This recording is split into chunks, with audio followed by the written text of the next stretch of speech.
Good morning. Thank you for joining me in this morning mindfulness practice. Did you realize that creation always begins in the mind? Now, I'm not going against any of your religious beliefs. I believe that there is one true God who is the creator of all. But I'm talking about what we create in our own lives. The beauty, the messes, the problems, the joy, the experiences, the work that we do, the people we hang out with, the, the home we build, the life we live, the work we do, that's all co-creating your life with God. Now think about that for a moment. What you think about with emotion, what you get emotionally involved with, what you repeat over and over and over, becomes your life. And your present results are clearly a manifestation of what has been going on in the past. And what I want you to take some time to notice is that you don't have to let your present results control your thinking. You can spend some time working on your mind, building the picture of perfect health, build the picture of the loving, caring, beautiful marriage and family relationships, build the picture of abundant wealth and prosperity. You don't have to give up one for the other. If you are happy and you take care of yourself, you're healthy, and you look for the good in life, naturally, money will be attracted to you. Naturally, you'll be living your best life with your loved ones, noticing how wonderful life is, being grateful. Being grateful and looking for the good in life will cause more to come to you. That's the law of transmutational energy, the law of cause and effect. What you put out comes back to you. Law of vibrational energy, however you want to look at it, the energy, the state of being that you find yourself in most of the time is what is attracted to your life, what you keep experiencing.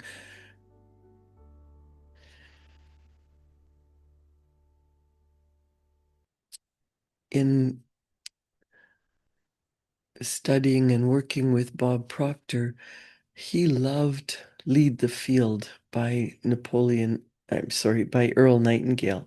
And he took Earl Nightingale's program and turned it into something even more understandable and interesting. The new Lead the Field, where he explains what Earl Nightingale meant. And if you like, you can contact me and we can talk about accessing that material. In the first lesson, The Magic Word, Earl Nightingale said, if you will conscientiously go about the test I'm going to recommend and concentrate on it every day, you'll find yourself beginning to join this small, happy, and extremely productive group of people.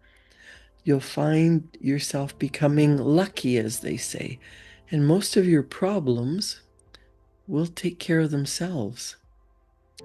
Maybe you're finding that hard to believe at this time, but what you repeat is what you experience. If you repeat, I am happy, I am healthy, I am loved, people will notice. People will say you're lucky. They don't understand that you've changed your mind. You've changed the energy around you. You've changed your state of being. And then you magnetically attract what you want instead of pushing it away or trying to push away what you don't want and inadvertently making what you don't want bigger in your life. So here's the first step.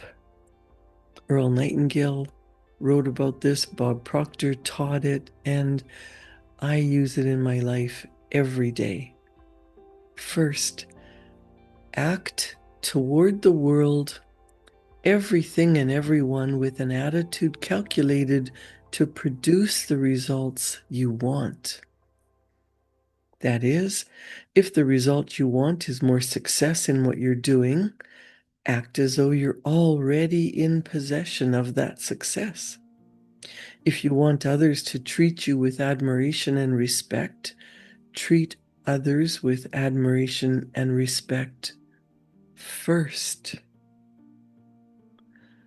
Now, that might be challenging for you at this period of time, to treat other people with admiration and respect first. Maybe they trigger anger, even hostility in you. Maybe they trigger jealousy or resentment in you. It takes a lot of practice to first treat everyone with admiration and respect. Bob Proctor would say, treat every person as the most important person on earth. Do this for 3 excellent reasons. Number 1, as far as a person is concerned, he or she is the most important person on earth. Number 2, because this is the way human beings ought to treat each other. And number 3, by treating everyone this way, we form an important habit. There's nothing in the world that men, women, and children want and need more than self-esteem. The feeling that they're important, that they're needed, that they're respected. They will give their love, their affection, their respect, and their support to the person who fills this need. Earl Nightingale writes, have you ever noticed that the higher you go in any organization of value, the nicer the people seem to become? You see, the bigger the person, the easier it is to talk to them, to get along with them, and to work with them. Do you know why? It's because they have a good attitude. And the people with the best attitudes just naturally rise to the top. They don't have a good attitude because of their position. They have a position as a result of their attitude. You can change your attitude to other people. Make a decision to be that person, to become that person, to be the person that other people trust, love, respect, are attracted to. So if you try to go about treating every person as the most important person on earth, what vibration, what must you be in order to do this? Bob Proctor used to say, imagine 4 letters on the forehead of the person that you're speaking to. And those 4 letters are MMFI. Make me feel important. Make me feel important. If you're speaking to another person, how could you make them feel important? By focusing all your attention on them, not looking around the room to see who else is here, not waiting for them to stop speaking so that you can get a word in edgewise, not dismissing them by looking around or looking on your phone or taking a call in the middle of the conversation. How could you show the other person that you care, that you respect, even admire them.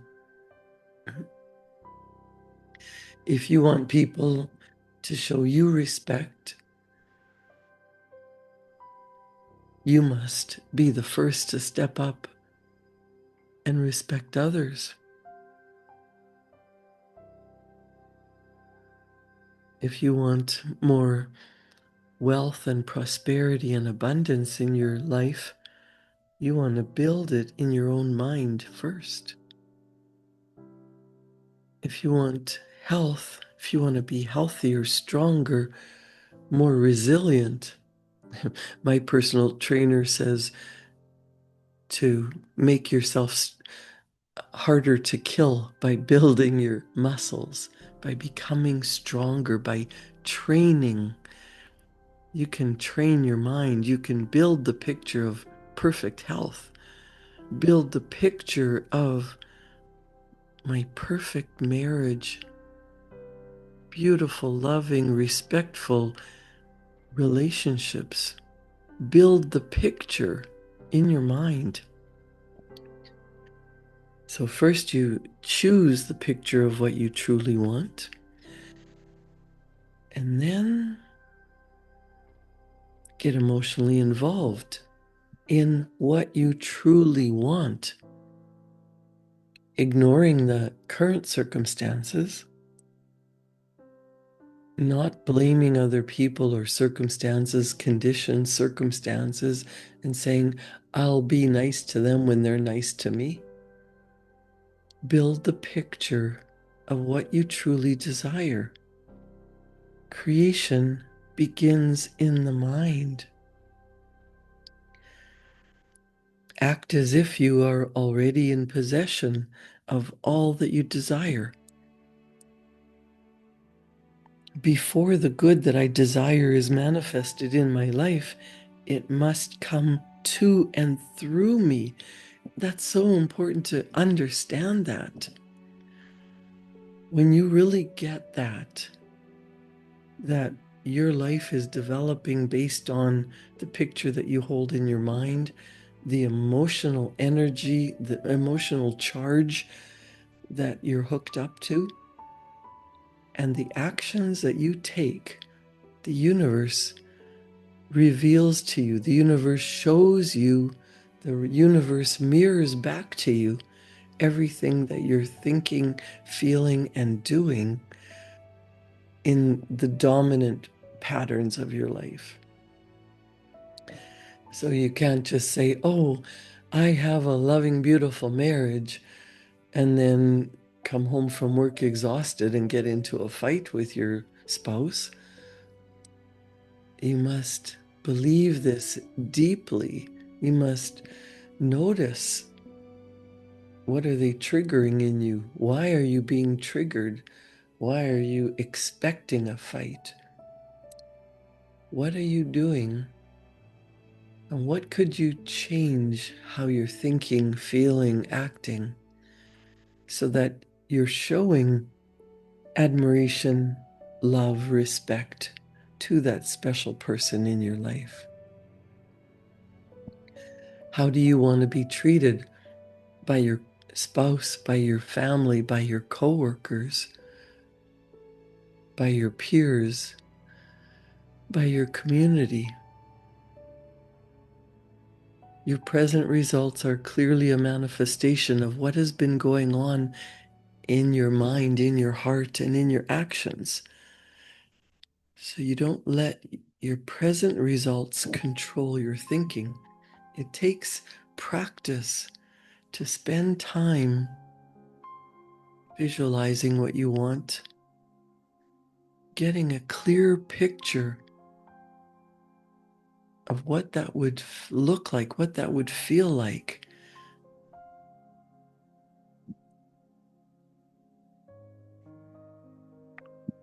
And train yourself to spend a few minutes writing about it. Now, sometimes some people find this to be the most challenging thing, is to write down. I'm going to give you a very simple, challenging way to change your life. I want you to pick a situation that's not going well, something that you would like to improve. It could be your marriage, it could be relationship with your children or parents, could be the work that you do. Maybe you're just putting in time because you feel you need the paycheck, or you can't turn over your work to somebody else and happily retire. What is it that's going on in this present moment? Something that's bothering you. You want it to be different. You hope it would be different. You're dreaming one day it would be different. Take some time to write it down as if you're complaining to me about it, or you're telling your best friend what's going wrong. What keeps happening that's not what you want?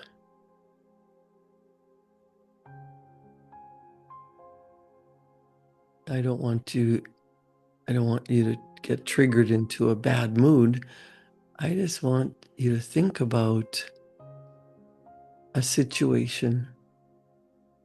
Now, sometimes we feel that we're the victim and we have all these stresses in our life, and we're planning, hoping, wishing that if the other person just changed how they treated you, then you could change your attitude. The first step is to understand it is what it is, and you can harvest the good, you can look for what's good, and it might even be awareness that you play a part in this. So harvest the good and forgive the rest. The people with the best attitudes are the same people who operate with a fairly high level of awareness. Think of it this way: science and theology are the only points of reference to which you can go in search of information and respect to your true potential.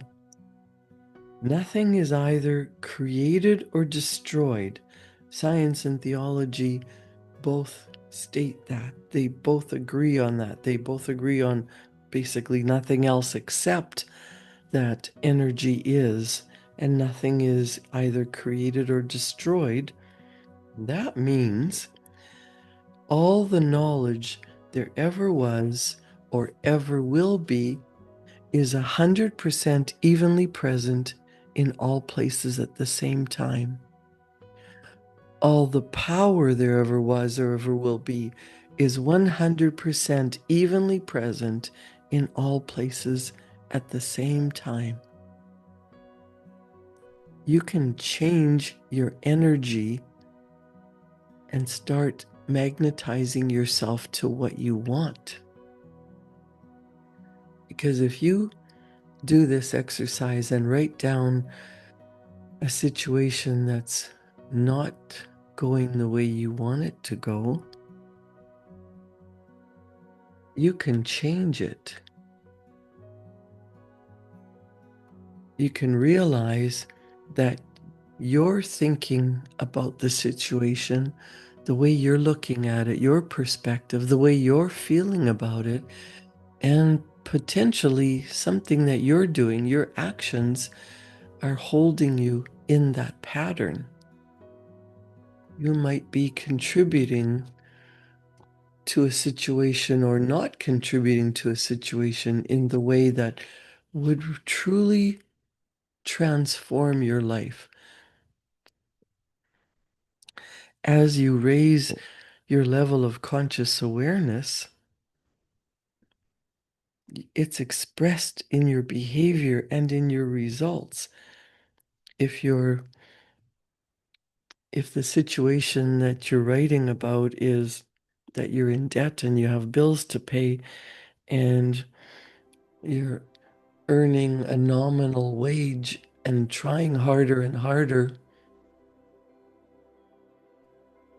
and you just can't seem to get ahead, You're consciously aware of how to earn a certain amount of money in a year.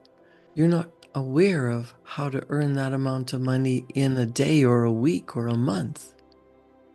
Raising your conscious awareness of how to earn more money comes from using your intellectual faculties, tapping into source energy, developing a higher degree of awareness in order to create more.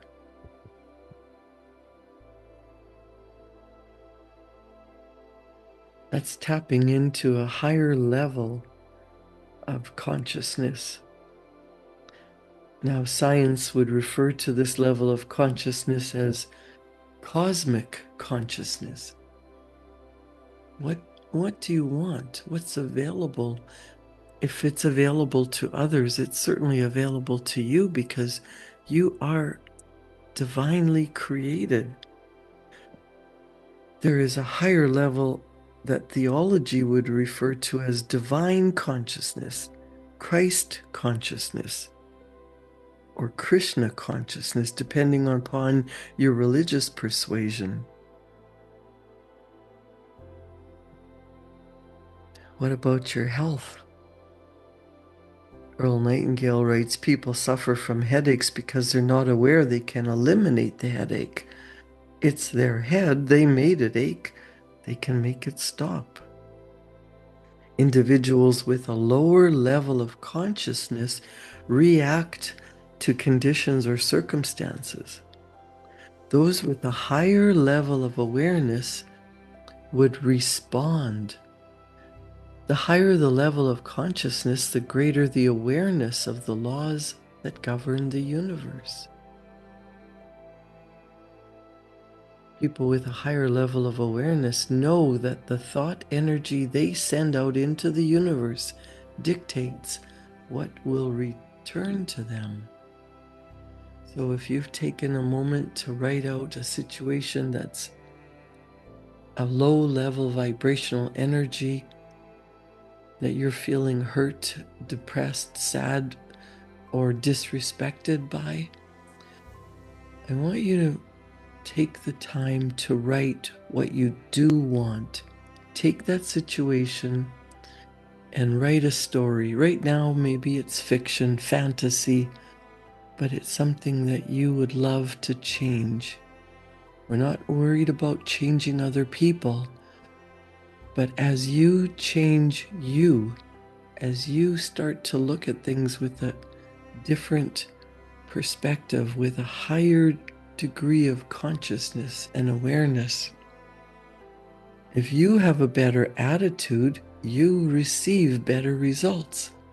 An attitude is a composite of your thoughts and your feelings and your actions. So that your goal in life, the results that you find yourself living, the experience of your life, you can change it by changing your actions. Your actions can change your feelings, which improve your thinking. Bob Proctor would say you start with the beautiful result that you want.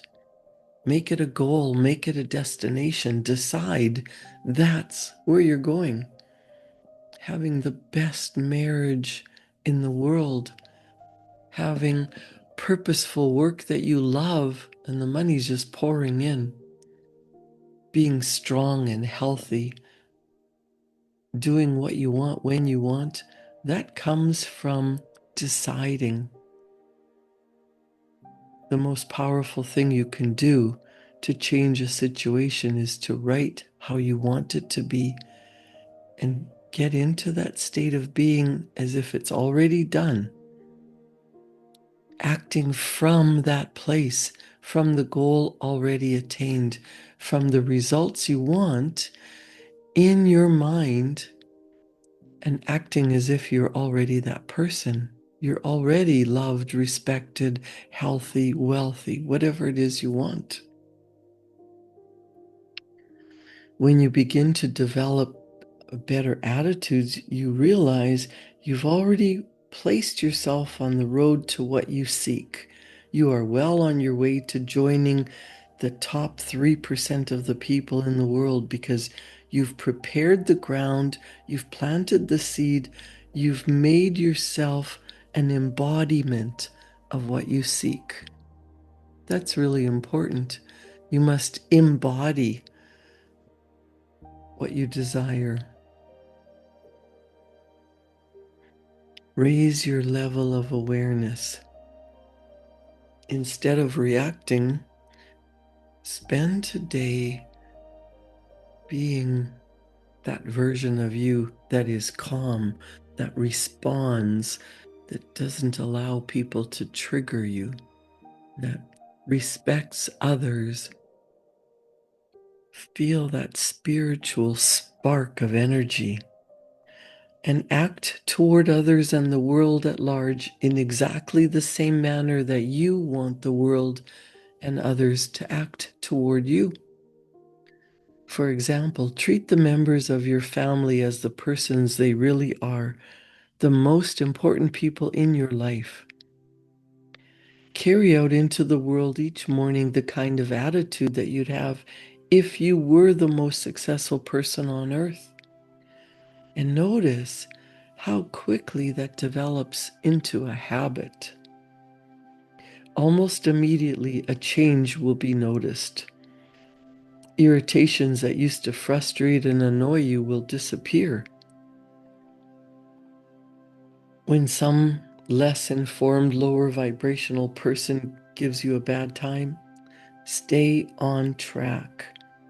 When someone cuts in front of you in traffic or acts in any other manner that shows their ignorance, their lack of courtesy, don't permit yourself to drop to their level. Don't let their unhappiness make you unhappy.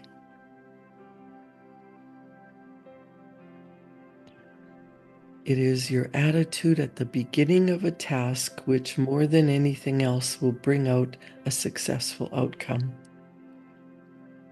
And your attitude toward others will determine their attitude toward you. We're all interdependent. The success we achieve in life will depend largely on how well we relate to others. Expect a wonderful day. Before you can achieve the kind of life you want, you must think, act, talk, and conduct yourself in all of your affairs as you would the person you wish to become.